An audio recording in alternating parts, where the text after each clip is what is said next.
सावन के पवित्र महीने में स्त्रियां किसी पराये पुरुषों के साथ संबंध क्यों बनाती है? वो कौन सी स्त्री होती है जिनको सावन के पावन महीने में किसी पराये पुरुष के साथ संबंध बनाना काफी शुभ माना जाता है, जिससे धन की देवी माता लक्ष्मी सीधे उनके घर में वास करती हैं? दोस्तों, सावन का महीना 2025 11 जुलाई दिन शुक्रवार के दिन से शुरू होकर और 9 अगस्त तक रहेगा। सावन का पहला शुक्रवार यानी 11 जुलाई मां लक्ष्मी के आने का संकेत देता है। कई शुभ वर्षों के बाद आकर के ऐसा विशेष और दुर्लभ महासंयोग है 11 जुलाई 2025 का सावन, जो कि 11 जुलाई को सावन शुरू हो रहे हैं और इधर 11 जुलाई के दिन ही सावन शुक्रवार का दिन पड़ेगा। इस दिन खरीदारी का विशेष महत्व होता है। शुक्रवार का दिन धन लक्ष्मी को समर्पित है। मेकअप आदि खरीदने का, वस्त्र आदि खरीदने का तथा वाहन खरीदने का। ऐसे में चौथा जो अंतिम व्रत मनाया जाएगा उसकी तारीख है 4 अगस्त और समाप्ति 9 अगस्त को होगी। इसी दिन बहन अपनी भाई की कलाइयों पर रक्षा सूत्र यानी राखी बांधेंगी। दोस्तों, आज की इस वीडियो में हम आपको सावन मास में सुहागिन महिलाओं को क्या वो ऐसे कार्य है जो जरूर करने चाहिए, ये जानकारी आज हम आपको शेयर करने वाले हैं। सावन का महीना सुहागिनों तथा कुंवारी कन्याओं के लिए ही शुभ माना जाता है। सुहागिनों की पैर की एड़ी से लेकर और सर तक के भाग को सावन में अहम भूमिका माना जाता है, पवित्र माना जाता है। सुहागिनों का झूला झूलना, वर्षा आदि में स्नान करना सर्वश्रेष्ठ माना जाता है। दोस्तों, सावन का महीना बहुत ही पवित्र महीना होता है। सावन का पवित्र महीना भगवान भोलेनाथ और माता पार्वती का मास होता है। सावन का महीना गंगा जल की तरह पवित्र माना जाता है और इस पवित्र सावन के महीने में जो भी भक्त सच्चे भाव से, सच्चे मन से मैया पार्वती भोलेनाथ की शरण में जाते हैं, उनकी हर मनोकामनाएं, हर इच्छाएं भोलेनाथ और माता पार्वती जरूर पूरी करते हैं, और करे भी क्यों ना। आखिर हम सब माता पार्वती और भोलेनाथ की ही संतान हैं। सावन मास में आपको ज्यादा कुछ करने की जरूरत नहीं है। मात्र पवित्र शिवलिंग पर एक लोटा जल अर्पित करने से भगवान भोलेनाथ आपके सभी संकटों को समाप्त करते हैं। शिव पुराण में बताया जाता है कि सावन के पवित्र महीने में घर परिवार में किसी एक सदस्य को एक तांबे के लोटे में जल भरकर और उसमें थोड़ा गंगा जल और कोई भी एक लाल पुष्प शिवलिंग पर चढ़ाने से भोले बाबा आपको धन से माला माल कर देते हैं, क्योंकि सावन मास में भगवान शिव धरती पर आकर अपने हर भक्त के घर में वास करते हैं। अगर आपके पास समय न हो तो घर में किसी भी महिला को एक लोटा जल अवश्य अर्पित करना चाहिए। दोस्तों, भोले बाबा सच्ची भक्ति के भूखे हैं। वो आपसे कुछ नहीं मांगते। सच्ची भावना और सच्चे दिल से अगर आप उन पे जल भी अर्पित करते हैं तो महादेव आपके घर में अपना स्थान बना लेते हैं। बड़े से बड़े राक्षस को भी भगवान शिव ने दर्शन दिए हैं। हम तो फिर भी एक मामूली से इंसान हैं और हम राक्षस की तरह बुरे स्वभाव के भी नहीं हैं, तो हमें महादेव की कृपा जरूर मिलेगी। बस ईश्वर के प्रति लगाव, सच्ची आस्था और प्रेम भाव होनी चाहिए। द हार्ट इज गोल्ड होना चाहिए, तभी ही महादेव का विशेष फल और सिद्धि की प्राप्ति होती है। शास्त्रों के अनुसार कहा जाता है कि अगर आपके माता पिता नहीं हैं तो आप भगवान भोलेनाथ और माता पार्वती को एक बार सच्चे मन से मान कर तो देखिए। वो आपके हर इच्छा जरूर पूरा करेंगे, क्योंकि शिव जगत पिता है। एक बार आप सच्चे हृदय से पुकार कर तो देखिए, शिव दौड़े चले आएंगे। दोस्तों, अगर आप शिव से प्यार करते हैं तो सच्चे हृदय से कमेंट बॉक्स में लिखें ओम नमः शिवाय। भगवान शिव के लिए एक लाइक तो बनता है और हमारे चैनल को सब्सक्राइब करके बेल आइकन जरूर दबाइएगा। दोस्तों, सुहागिन महिलाओं के लिए सावन का महीना बहुत ही ज्यादा बेहतर और पवित्र खास होता है। और जैसा कि हम सभी जानते हैं कि सावन सोमवार व्रत जितना महत्व रखता है, उतना ही माता पार्वती के निमित्त माता मंगला गौरी का व्रत हम सावन मास में करते हैं, उन्हें प्रसन्न करने के लिए। अपने जीवन में हमेशा सौभाग्य बना रहे, ऐसी कामना से सुहागिन महिलाएं मंगला गौरी का व्रत सावन मास में जरूर करती है। दोस्तों, सावन मास में माता पार्वती की उपासना से आपके जीवन में सुख सौभाग्य बना रहता है। ये सुख सौभाग्य कोई मामूली सुख सौभाग्य नहीं होता। पति की उन्नति तरक्की, उनकी आयु दीर्घायु होती है। जहां आपके पति 70 साल जीने वाले होंगे तो उनकी उम्र और बढ़ जाती है। संतान सुख की प्राप्ति होती है। जिन माताएं बहनों के संतान नहीं हो रही थी वो भी हो जाएंगी। घर में सुख समृद्धि बनी रहती है। दोस्तों, सावन के मास में सभी भगवान भोलेनाथ माता पार्वती की शरण में रहते हैं। लेकिन सुहागिन महिलाओं के लिए कुछ ऐसे कार्य हैं जो पति की उन्नति तरक्की के लिए उन्हें जरूर करने चाहिए। दोस्तों, आज हम आपको एक एक करके उपाय बताने वाले हैं। संपूर्ण जानकारी के लिए वीडियो को अंत तक जरूर देखिएगा। सबसे पहले सावन मास में सुहागिन महिलाओं को क्या करना चाहिए, आइए जानते हैं। दोस्तों, सावन मास में भोलेनाथ की पूजा आराधना के साथ साथ माता पार्वती की पूजा आपको हर रोज करनी चाहिए। वो भी पूरे सावन मास आप करें। आप कोई व्रत करें या ना करें, लेकिन हर रोज माता पार्वती को अगर सावन मास में आप सिंदूर और एक लाल फूल भी अगर आप अर्पित कर देते हैं तो आपके सुहाग की माता हमेशा रक्षा करती है।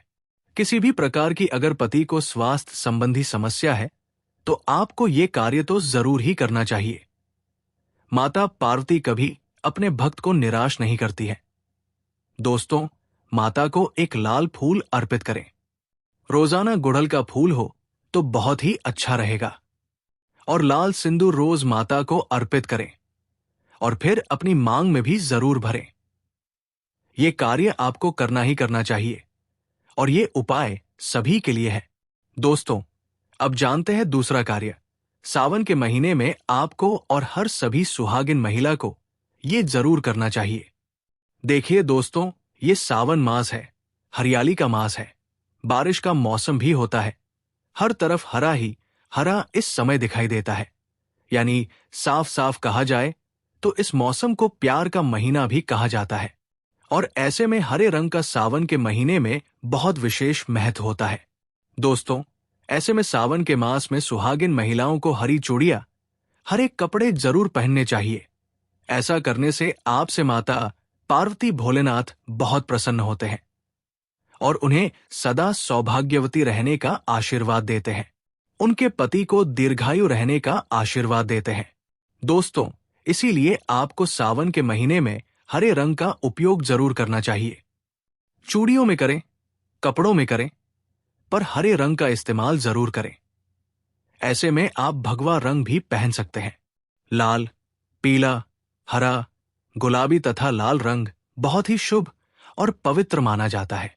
इससे माता पार्वती अति प्रसन्न होती है।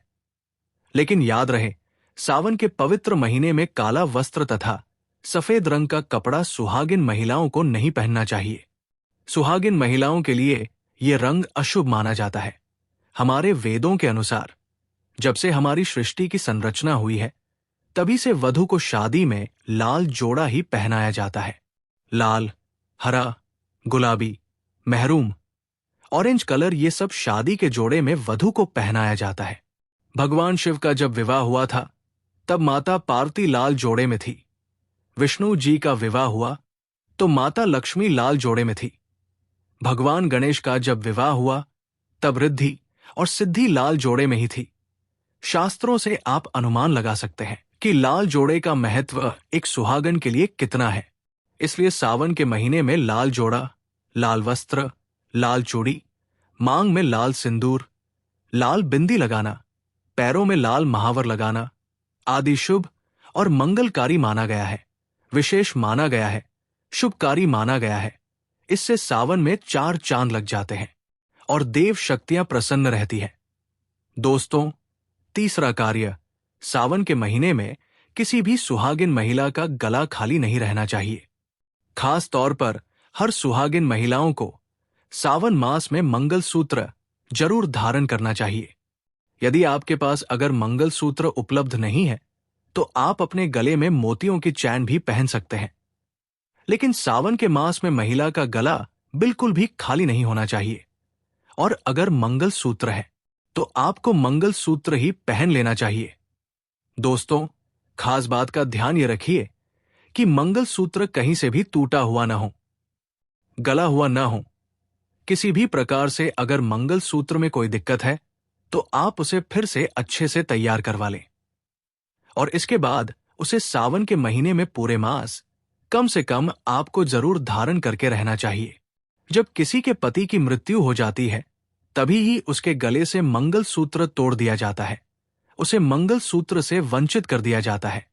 यदि आपके पति है और आप सावन के महीने में गले में मंगल सूत्र धारण नहीं करते हैं तो माफ कीजिए महतरमा, दरअसल आप अपने पति की मृत्यु का शोक मना रहे हैं। ऐसा करने से निकट भविष्य में पति की मृत्यु भी जल्दी हो जाती है। इसलिए मंगल सूत्र गले में भले ही आप ना पहने पर गले में पति के नाम का काला धागा जरूर डाल लें। दोस्तों, चौथा कार्य, सावन के महीने में भूल कर भी किसी भी सुहागिन महिला को काले रंग के कपड़े नहीं पहनने चाहिए। इस बात का ध्यान आपको खास तौर पर रखना चाहिए। सुहागिन महिला का एकदम काले कपड़े पहनना मतलब काल को आमंत्रित करने के बराबर है। इससे भी पति की आयु दीर्घायु नहीं बल्कि मृत्यु को आमंत्रित करने के बराबर माना जाता है। देखिए, हम हर रंग के कपड़े पहनते हैं और पहनने भी चाहिए, इसमें कोई दिक्कत भी नहीं होती। दोस्तों, पांचवा कार्य, सावन के महीने में सभी विवाहित महिलाओं को, सभी सुहागिन महिलाओं को इस बात का ध्यान जरूर रखना चाहिए कि उनकी मांग हमेशा भरी रहे। दोस्तों, सावन के महीने में सुहागिन महिलाओं को अपनी मांग कभी खाली नहीं रखनी चाहिए। जो भी सिंदूर आप लगाते हैं, कोशिश तो ये करनी चाहिए कि जो आपके सुहाग का सिंदूरी का सिंदूर है, सावन मास में आप थोड़ा वो भी लगाएं। अगर आप वो पीला सिंदूर नहीं लगा सकते हैं तो आप कोई भी लाल सिंदूर अवश्य लगाएं। अगर आप ऑफिस जाते हैं तो ऐसे में जो भी सिंदूर आप लगाते हैं वो जरूर लगाएं। सावन मास में अपनी मांग कभी खाली नहीं रखें, ऐसा करना अशुभ होता है, तो आप इस बात का भी जरूर ख्याल रखेगा। अगर आपने अपने पति के नाम का सिंदूर खरीदा है या आपकी शादी का सिंदूर है तो बहुत ही शुभ माना जाता है। उसे संभाल कर रखें, सदैव रखें। शास्त्रों के अनुसार माना जाता है कि आपकी पति के नाम का सिंदूर बड़ा ही महत्व रखता है, खूबसूरत होता है, 7 फेरों के साथ बंधा होता है, जो आपकी अटूट रिश्ते को दर्शाता है। इस सिंदूर को कभी बांटना नहीं चाहिए, नहीं तो पति का प्यार भी बढ़ जाता है। लक्ष्मी आपके घर में अस्थायी निवास बनाए रखती है, उस घर में धन की कोई कमी नहीं होती। दोस्तों, सावन मास में सिंदूर खरीदना, सिंदूर बांटना भी बहुत ही शुभ कार्य होता है, तो आप ऐसा भी कर सकते हैं। सिंदूर से जुड़ा हुआ ये कार्य पति पत्नी के जीवन में प्रेम को बढ़ाता है, सुख समृद्धि की प्राप्ति होती है, घर में ग्रह कलेश नहीं होता। दोस्तों, छठी बात, सावन के महीने में सुहागिन महिलाओं के लिए वैसे तो 16 श्रृंगार बहुत ज्यादा शुभकारी होता है, जो कि करना भी चाहिए हर महिला को खास मौकों पर। लेकिन अगर पूरे मास में नहीं कर सकते हैं तो ऐसे में सावन के महीने में, जैसे हमने आपको बताया, मंगलसूत्र, सिंदूर, इनका ध्यान रखें और वस्त्रों के रंग का भी ध्यान रखें। जो भी आप कपड़े पहनते हैं तो काले रंग के न पहने। उसी प्रकार से आप अपने पैरों में बिछिया और पायल आपको सावन मास में जरूर पहननी चाहिए। दोस्तों देखिए, घरों में जब महिलाएं पायल पहनती हैं तो बहुत ही शुभता आती है। पायल में जो घुंघरू होते हैं उनसे घर में पॉजिटिविटी बढ़ती है और उनकी आवाज से माता लक्ष्मी प्रसन्न होती है, माता पार्वती प्रसन्न होती है और स्वयं आपके घर पधारती है, आपके पति को आशीर्वाद देती है। तो ऐसे में सावन मास में आपको जरूर करना चाहिए। आपके ऐसा करने से धन धान्य की कमी नहीं होती, तो ऐसे में खासकर अपने पैरों में बिछुआ और पायल जरूर पहन कर रखें, नहीं तो सावन का पवित्र महीना अधूरा माना जाएगा। सावन में श्रृंगार करना सुहागिनों की बड़ी अहम भूमिका रही है। दोस्तों, 7वां कार्य, सावन के महीने में सुहाग। जैसे कि हमने बताया कि सुहाग की सामग्री को खरीदना बहुत ही शुभ कार्य होता है। आप अपने लिए जितना हो सके सुहाग की सामग्री खरीदे और हो सके तो सावन के पवित्र महीने में सुहाग की सामग्री दान अवश्य करें। आप चाहे तो पड़ोसियों या रिश्तेदारों में बांटे तथा अपने परिवार में बांटे। बड़ा से बड़ा अमीर आदमी भी सुहागन के इन चीजों को सावन के महीने में बांटते हैं। बड़ा शुभ लाभ प्राप्त होता है। इससे घर की प्रगति होती है, उन्नति होती है, पति की आयु बढ़ती है, पति पत्नी का रिश्ता अमर हो जाता है, प्रेम का असीम सुख प्राप्त होता है। माता पिता भी अपने संतान के सुख के लिए सुहाग की सामग्री दान कर सकते हैं या गिफ्ट के तौर पर दे सकते हैं, पर शर्त यह है कि नई सामग्री, नए नए आभूषण, नए नए श्रृंगार आदि होने चाहिए। इससे भोले बाबा और माता पार्वती अति प्रसन्न होते हैं और देते हैं खुश होकर सुख समृद्धि वैभव का वरदान। अन्य लोगों को सुहाग की सामग्री जैसे सिंदूर, बिंदिया, हरी भरी चूड़ियां, बिछुआ, पायल, इस प्रकार की चीजें आपको ज्यादा से ज्यादा लोगों को दान देनी चाहिए या फिर उपहार में देना चाहिए। लेकिन याद रहे, अपने खुद का मेकअप कभी किसी को दान ना करें और नहीं किसी को दे। श्रृंगार आप नया ही खरीदे और बांटे। दोस्तों, 8वां, सावन के महीने में मेहंदी। सावन के महीने में हर विवाहित महिला को, बल्कि सभी को हाथों पर मेहंदी लगानी चाहिए। यहां तो कुंवारी कन्याएं भी लगाती है। आपको बता दे, हाथों पर मेहंदी किसी भी महिला को जरूर रचवानी चाहिए। ऐसा करना बहुत ही शुभ माना जाता है। माता पार्वती का आशीर्वाद प्राप्त होता है।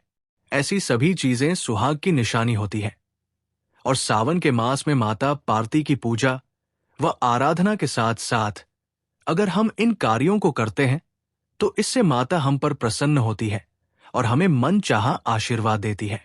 दोस्तों, ऐसे में आपको ये सभी 8 कार्य करने हैं जो कि बहुत ही छोटे छोटे हैं और बहुत ही सरल और आसानी से आप कर भी सकते हैं। लेकिन ध्यानपूर्वक सावन के महीने में सभी सुहागिन महिलाएं इन कार्यों को जरूर कर लें, नहीं तो सावन का पवित्र महीना अधूरा माना जाएगा। ये पवित्र त्योहार इसके बिना रूखा रूखा माना जाता है। आपका व्रत भी इसके बिना अधूरा रह जाएगा।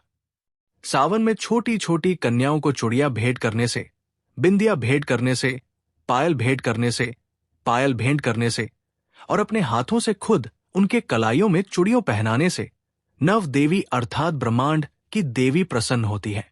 माता लक्ष्मी, माता काली, माता सरस्वती तीनों देवियों का भरपूर आशीर्वाद प्राप्त होता है। भगवान भोले बाबा की कृपा बरसती है, माता पार्वती की कृपा बरसती है। लक्ष्मी दोनों हाथों से धन की वर्षा करती है। कन्याओं में साक्षात देवी मां बसती है। तो अगर कृपा पाना है तो सावन में छोटी छोटी कन्याओं को ये चीजें भेंट अवश्य करें। ये मौका हाथों से मत जाने देना। साल में एक ही बार आता है, सावन का पवित्र महीना, तो कन्याओं को अवश्य बांटे। ये सभी सामग्री आपका बेड़ा पार लग जाएगा। आपके कई पाप समाप्त हो जाएंगे। कन्या को ये सभी सामग्री बांटने से आपके कई तीर्थ यात्रापूर्ण माने जाते हैं। सो यज्ञ करने के बराबर, गंगा स्नान करने के बराबर, गोदान करने के बराबर, गाय माता को भोजन करने के बराबर ही माना जाता है। दोस्तों, आपके सभी कष्ट दूर हो जाएंगे। दोस्तों, ऐसे में हम जानते हैं सावन के इस पवित्र महीने में कौन सी गलती नहीं करनी चाहिए जिससे कि शिव नाराज न हो। और सावन व्रत में ये फल तो कभी मत खाना, नहीं तो भगवान भोले बाबा आपसे क्रोधित हो सकते हैं, आपका व्रत टूट सकता है। आइए जानते हैं कुछ ऐसी सावधानियां जिसे भूल कर भी नहीं करना चाहिए। दोस्तों, नंबर 1, शास्त्रों में कहा गया है कि व्रतधारी को उधार मांगकर फल आदि नहीं खाने चाहिए। इससे पाप लगता है और व्रत अधूरा रह जाता है। सोमवार का व्रत हो या कोई भी व्रत क्यों न हो, पड़ोसियों से मांग कर भी व्रत आदि में फल वगैरह नहीं खाने चाहिए। व्रत में उधार मांग कर खाने से व्यक्ति का व्रत झूठा हो जाता है। ईश्वर की शरण में आने पर व्यक्ति को झूठ नहीं बोलना चाहिए, कर्ज नहीं लेना चाहिए, चुगली आदि नहीं करनी चाहिए, उधार मांग कर भी नहीं खाना चाहिए।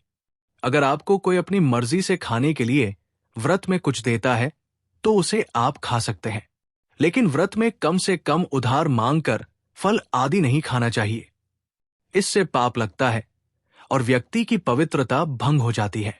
दोस्तों नंबर 2, सोमवार का व्रत हो या सावन का व्रत, आपको नाशपाती नहीं खाना चाहिए। दरअसल इस फल का नाम नाश यानी नाश करने वाला होता है, इसलिए इस फल को व्रत में नहीं खाना चाहिए। व्रत आदि को छोड़कर किसी और दिन आप कभी भी खा सकते हैं, लेकिन अगर जिस दिन आपका व्रत हो उस दिन नाशपाती का सेवन नहीं करना चाहिए। भगवान को भी नाशपाती नहीं चढ़ाना चाहिए। दोस्तों नंबर 3, कुत्तू या सिंघाड़े का आटा खाने से भी आपका व्रत टूट सकता है। आपको बता दें, लंबे समय से रखा हुआ आटा आपका व्रत भंग कर सकता है। दरअसल पुराने आटे में घुन आदि कीड़े वगैरह पड़ जाते हैं जो ठीक तरह से दिखाई भी नहीं देते। ऐसा आटा खाने पर दरअसल आप मांस का सेवन करते हैं और व्रत में कीड़े खाना घोर पाप के बराबर माना गया है और आपका व्रत भी भंग हो जाता है। व्रत में ताजा आटा खाना चाहिए। लंबे समय से रखे हुए आटे में कीड़े पड़ जाते हैं, ऐसा कभी न करें। सावन का महीना बड़ा ही पवित्र महीना माना गया है, इसलिए ये 5 चीजें भगवान शंकर के पास कभी न रखें। तो चलिए जानते हैं। दोस्तों नंबर 1, जहां रखा हो शिवलिंग या महादेव की कोई भी प्रतिमा, तो वहां पर भूल कर भी चप्पल जूते लेकर नहीं जाना चाहिए। जरा सोचिए, जब आपके कमरे में कोई चप्पल लेकर प्रवेश करता है तो आपको कितना क्रोध आता है। इसी कारण महादेव भी आपसे नाराज हो जाते हैं और आपको मिलने वाला फल नष्ट हो जाता है। ऐसे में मंदिर में नंगे पांव ही प्रवेश करना चाहिए, क्योंकि चमड़े की चप्पल हमेशा अशुद्ध रहती है। इससे देव शक्ति नाराज होती है। दोस्तों नंबर 2, अक्सर महिलाओं को मासिक धर्म आ जाता है और वो बिना किसी को बताए पूजा पाठ कर लेती है, जो कि शास्त्रों में वर्जित माना गया है। इस समय महिलाओं को जानकर भी अनजान नहीं बनना चाहिए। अगर आपको मासिक पीड़ा है तो घर के बने मंदिर में या बाहर बने मंदिर में कभी प्रवेश नहीं करना चाहिए। इससे देव शक्तियां नाराज होकर आपसे क्रोधित हो सकती है। ऐसे समय में शिवलिंग को छूना घोर पाप के बराबर माना गया है। जरा सोचिए, ऐसी अवस्था में जब महिला को बुरा लगता है तो ईश्वर को कितना बुरा लगेगा। इसीलिए महिलाओं को ऐसी अवस्था में मंदिर यात्रा, घर में पूजा पाठ, भगवान की प्रतिमा को छूना या तुलसी में पानी भी नहीं डालना चाहिए। तुलसी का पौधा भी सूख जाता है। जब देव शक्तियां नाराज होती है तो लाजमी है कि घर में कंगाली और गरीबी लड़ाई झगड़े होने लगते हैं। ऐसा कभी मत करना। दोस्तों नंबर 3, शास्त्रों में बताया गया है कि जहां होता है शिवलिंग तो वहां पर सभी शक्तियां सक्रिय रहती है। अगर घर में होता है शिवलिंग तो वो व्यक्ति महादेव की कृपा सदैव पा लेता है। वास्तुशास्त्र के अनुसार शिवलिंग से हर वक्त ऊर्जा का संचार होता रहता है, इसलिए शिवलिंग पर जल धारा हमेशा होनी चाहिए, जो ऊर्जा को शांत रखता है। कुछ लोग अपने घर में शिवलिंग तो रख लेते हैं, लेकिन वो 1 हफ्ते के बाद जल चढ़ाते हैं, जो कि बिल्कुल भी अच्छा नहीं माना जाता। अगर आप जल नहीं चढ़ा सकते तो आप अपने घर में शिवलिंग स्थापित कभी ना करें, जो कि गरुड़ पुराण में बताया गया है। इससे उल्टा घर में विनाश होता है।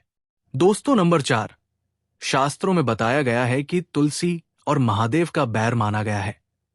इसी कारण तुलसी में शिवलिंग और गणेश की प्रतिमा को नहीं रखा जाता।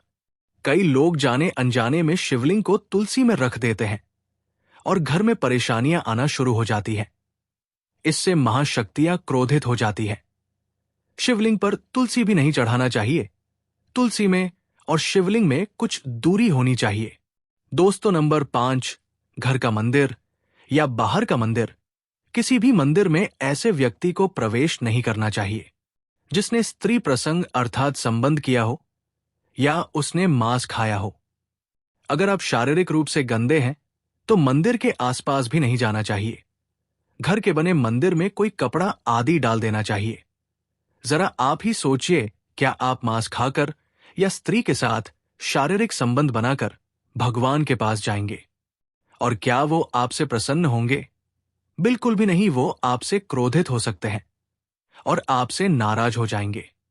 शास्त्रों में इसे घोर पाप माना गया है। इससे व्यक्ति नर्क में जाता है। ऐसा दुष्ट स्वभाव मनुष्य की बर्बादी का कारण माना गया है। ऐसा न करे। ईश्वर के सामने हमेशा नहा धोकर मन पवित्र लेकर ही जाना चाहिए। इससे सभी शक्तियां आपसे प्रसन्न रहती है। दोस्तों, सावन के महीने में महादेव को ऐसे बेलपत्र कभी मत चढ़ाना, बहुत ही अशुभ माना जाता है। दोस्तों, पौराणिक मान्यताओं के अनुसार बेलपत्र चढ़ाने से शिव जी का मस्तक शीतल रहता है। बेलपत्र से भगवान शिव की पूजा करने से दरिद्रता दूर होती है और व्यक्ति सौभाग्यशाली बनता है। इससे हनुमान जी भी प्रसन्न होते हैं, क्योंकि वे शिव के ही अवतार हैं और इस बात को शायद ही कोई जानता हो। दोस्तों, पहले आप ये जानें कि बेलपत्र का उपयोग और इसके लाभ कैसे मिलते हैं। दोस्तों, नंबर 1, तीनों लोकों में जितने तीर्थ स्थल प्रसिद्ध हैं, वे सभी तीर्थ स्थल बेलपत्र के मूल भाग में स्थित माने जाते हैं। इस बात को शायद ही कोई जानता हो। दोस्तों, नंबर 2, यदि बेल का वृक्ष घर के बीचों बीच या पूर्व दिशा में लगा हो तो घर में धन धान्य की कोई भी कमी नहीं रहती और परिजन खुशहाल रहते हैं। दोस्तों, नंबर 3, जो व्यक्ति बेल के वृक्ष के मूल भाग की गंध, पुष्प आदि से पूजा अर्चना करता है, उसे मृत्यु के पश्चात शिवलोक की प्राप्ति होती है। दोस्तों, अब जानते हैं बेलपत्र से जुड़ी कुछ खास बातें। चतुर्थी, अष्टमी, नवमी, चतुर्दशी और अमावस्या तिथियों को संक्रांति के समय और सोमवार को बेलपत्र नहीं तोड़ना चाहिए। पूजा से एक दिन पूर्व ही बेलपत्र तोड़कर रख लें। दोस्तों, आपको बता दें, बेलपत्र कभी अशुद्ध नहीं होते। यदि आपको पूजा के लिए नया बेलपत्र नहीं मिल रहे हैं तो आप किसी दूसरे के चढ़ाए हुए बेलपत्र को स्वच्छ जल से धोकर भगवान शिव को अर्पित कर सकते हैं। दोस्तों, बेलपत्र में 3 पत्तियां होनी चाहिए। कटी फटी पत्तियों का बेलपत्र भगवान शिव को अर्पित गलती से भी मत करना। कटी फटी पत्तियों को अर्पित करने से शिव का अपमान माना जाता है और बेलपत्र का भी। इसलिए बेलपत्र की पत्तियां एकदम साफ होनी चाहिए। दोस्तों, सावन के इस पवित्र महीने में अगर जिस व्यक्ति को 5 संकेत मिल जाएं, तो इससे ये पता चलता है कि महादेव आपकी भक्ति से बहुत प्रसन्न है और आपको धनी होने से कोई नहीं रोक सकता। तो चलिए जानते हैं। दोस्तों, नंबर 1, बैल का दरवाजे पर आना। नंदी महाराज भगवान भोलेनाथ के वाहन हैं। नंदी को भगवान भोलेनाथ का द्वारपाल भी कहा गया है। नंदी महाराज को बुद्धि और ज्ञान का प्रतीक माना गया है। शिव के मंदिर के बाहर हमेशा नंदी महाराज विराजित रहते हैं। लेकिन अगर सावन के इस पवित्र महीने में अचानक से नंदी महाराज आपके दरवाजे पर आ जाए और घर की चौखट को सींग मारने लगे, तब आपको समझ लेना चाहिए कि भगवान शिव आपके घर में आने वाले हैं, जो कि ये एक उनके आने का संकेत है। भगवान शिव आपकी भक्ति से बहुत प्रसन्न है और आपके घर में खुशियां आने वाली है। आपको धनी होने से कोई नहीं रोक सकता। लेकिन याद रहे, नंदी महाराज को तिलक लगाकर मीठा भोग जरूर खिलाएं। दोस्तों, नंबर 2, सावन के पवित्र महीने में अचानक से आपके सपनों में अगर शिवलिंग दिखाई दे जाए, अर्थात भगवान शिव दिखाई दे जाए, तो इसे आपको ये समझना चाहिए कि अब आपके जीवन से परेशानियों का अंत जल्दी हो जाएगा। भगवान शिव आपकी सच्ची आराधना भक्ति से बहुत खुश है और वो आपके घर में आने वाले हैं। ऐसे में याद रहे, शिव की भक्ति में कोई भी कमी नहीं आनी चाहिए। घर को गंदा मत रखना, क्योंकि आपके घर में भगवान शिव आने वाले हैं। दोस्तों, नंबर 3, शास्त्रों के अनुसार माना गया है कि नीलकंठ भगवान शिव का प्रतीक है। अगर आपके घर में सावन के महीने में नीलकंठ छत पर आकर बैठ जाए तो उसे भूल कर भी मत भगाना, क्योंकि ये भगवान शिव का प्रतीक माना गया है। ऐसे में आपको खुश होना चाहिए, क्योंकि भगवान शिव आपकी भक्ति से बहुत खुश है। शास्त्रों में बताया गया है कि नीलकंठ अगर मनुष्य के घर पर आकर बैठ जाएं, तो साक्षात घर में महाशिव के आने के संकेत माने गए हैं। अब आपके बुरे दिन जाने वाले हैं। कहते हैं श्री राम ने इस पक्षी के दर्शन करने के बाद ही रावण पर विजय प्राप्त की थी। दोस्तों, नंबर 4, सावन के पवित्र महीने में अचानक से घर में काला सांप निकल आए तो बहुत ही शुभ माना गया है। इसे बिल्कुल भी ना मारे। ये भगवान शिव के आने का संकेत है। जिनकी भक्ति से महादेव प्रसन्न होते हैं, तब महादेव किसी खास अवसर पर ही अपने दर्शन देते हैं। सावन का महीना बहुत ही पवित्र महीना माना गया है। यही वो महीना है जिसमें भगवान शिव धरती पर आते हैं और उसी घर में अपना वास बना लेते हैं। जो सच्चा भक्त होता हो, सपनों में किसी मंदिर में नाग नागिन का जोड़ा देखना बहुत ही शुभ माना गया है। ये घर में शिव के आने के संकेत है। अब आपको खुश होने की जरूरत है। दोस्तों, नंबर 5, सावन के शुभ अवसर पर सोमवार के दिन डमरू की आवाज, घंटियों की आवाज सुनाई दे जाए तो ये अत्यंत शुभ माना गया है। इसका अर्थ ये है कि भगवान भोलेनाथ आपसे प्रसन्न है और जल्दी आपके घर और जीवन में प्रवेश करने वाले हैं, जिससे आपका आर्थिक संकट दूर होकर जीवन में सुख समृद्धि आने वाली है। महादेव आपसे बहुत खुश है। दोस्तों, अब जानते हैं सावन के पवित्र समय में मंदिर में घंटी क्यों बजाई जाती है। घंटा क्यों बजाया जाता है? ताली क्यों बजाई जाती है? मंदिर के अंदर कारण क्या है? शंकर के मंदिर में घंटी क्यों बजाई जाती है? शंकर के मंदिर में घंटी को क्यों बजाया जाता है? ताली को बजाना क्यों ना करा जाता है? शिव मंदिर में किस लिए करा जाता है? तो ये पुराण है कि मंदिर के अंदर या घर के अंदर आप गरुण घंटी जब बजाते हो, घंटी का नाद जब करते हो, तो शिव महापुराण की कथा, लिंग पुराण की कथा और विष्णु पुराण की कथा कहती है। मात्र घंटी का नाद कर देने से जितने भूमि पर तीर्थ है, जितने साधक साधना कर रहे होते हैं, जितने तप कर रहे होते हैं, जितनी पवित्र नारी स्त्री का पालन कर रही होती है, जितने दान हो रहे होते हैं, कुछ समय पर जिस समय तुमने घंटी बजाई है, उस पल वो सारे पुण्य घंटी का नाद करने से तुम्हारे खाते में आ जाते हैं। शंकर जी के मंदिर में जाकर ताली का नाद किया जाता है। ताली शिव मंदिर में क्यों बजाई जाती है? मंदिर में जितने भी बैठे होंगे, जो भजन कर रहे होंगे, जो साधना कर रहे हैं, अभिषेक कर रहा है, पूजन कर रहा है, 3 बार ताली बजाने से उनका सारा का सारा पुण्य हमारे खाते में आ जाता है। खींचा चला आता है, हमारा भाग्य प्रबल हो जाता है, 1 सेकंड में हमारे खाते में आ जाता है और हमें लगता है हम शंकर को रिझा रहे हैं। शंकर को रिझाए शिव जरूर देते हैं। घर में गरुण घंटी का नाद करना। दोस्तों, इसलिए बच्चों को खेलने के लिए घंटी नहीं दी जाती। गरुण घंटी कोई खेलने को नहीं देता। दूसरा सामान दे देंगे पर गरुण घंटी नहीं देंगे। क्यों नहीं देते? क्योंकि गरुण घंटी का जब नाद किया जाता है तो सबका पुण्य हमारे खाते में जाता है। कोई साधारण है घंटी बजाना, पूजन के समय, स्मरण के समय पर भजन आदि करना चाहिए। इसलिए घंटी भी हर कभी नहीं बजाई जाती। और आपसे भी निवेदन है, मंदिर में भी जाओ तो घंटी का नाद करो तो बड़े प्रेम से करो। ऐसे नहीं बजाओ बजाए जाओ, बजाए जाओ। कई मंदिरों में मंदिर का पट बंद हो जाता है तो भी लोग घंटी बजा देते हैं, दोष लगता है। भगवान अगर मंदिर में सो रहे हैं तो उस समय घंटी बजाना घोर पाप माना जाता है। जिस जगह पर ब्राह्मण विद्वान है, साधक है, संत है, साधु है, मंदिर अगर बंद होता है तो उसके साथ में घंटी के नीचे के भाग को रस्सी से ऊपर बांध दिया जाता है, जिससे बजे ना। कहते हैं अगर भगवान अगर विश्राम कर रहे हैं, सो रहे हैं, निंद्रावश्य है या पट बंद है, कुछ समय पट बंद का समय है और घंटी का अगर नाद हो जाए तो कहते हैं 11 ब्राह्मण के भूखे रहने का दोष लग जाता है जीवों को।